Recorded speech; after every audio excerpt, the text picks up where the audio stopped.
All right, so your search is active. You're working with me as your realtor. We've decided on this. We've signed some paperwork. We're going to have another video that goes into the paperwork portion of things.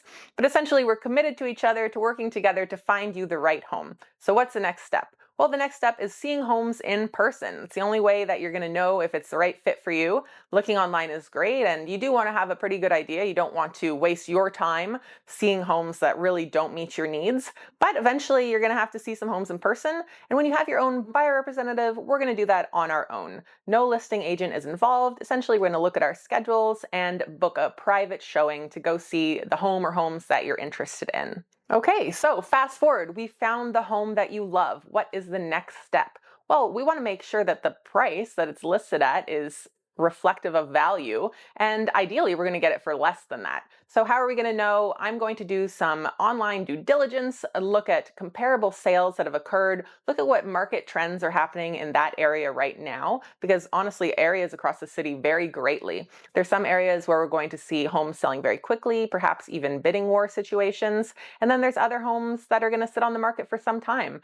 And generally that's an indication of the price. If the price is low, it'll sell quickly and with more offers.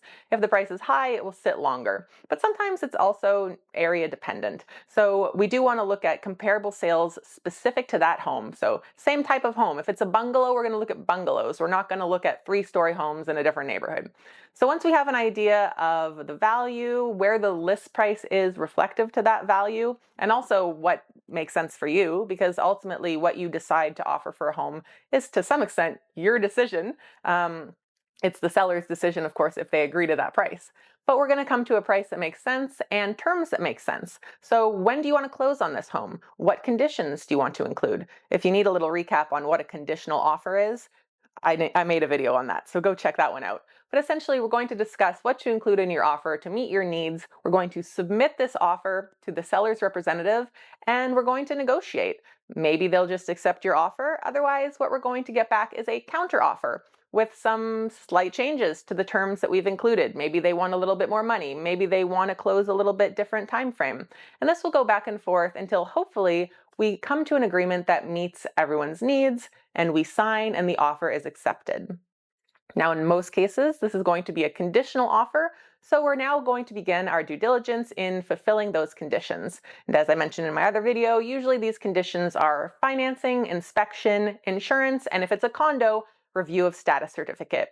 We'll give you a good time frame to fulfill these. I'm going to guide you through that process. Of course, I have lawyer connections, inspector connections if you need. Otherwise, you're welcome to find your own.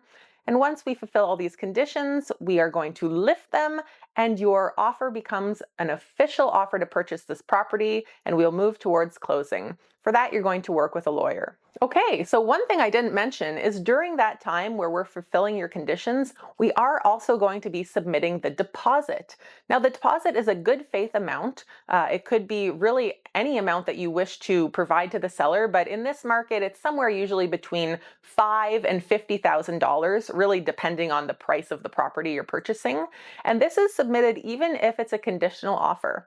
So what that means is it's held in trust, and if you back out due to your conditions, you receive that deposit back in full. But it's just something good to keep in mind that you will have to have access to that money early on in the agreement process, whereas your full down payment is really only due right before closing.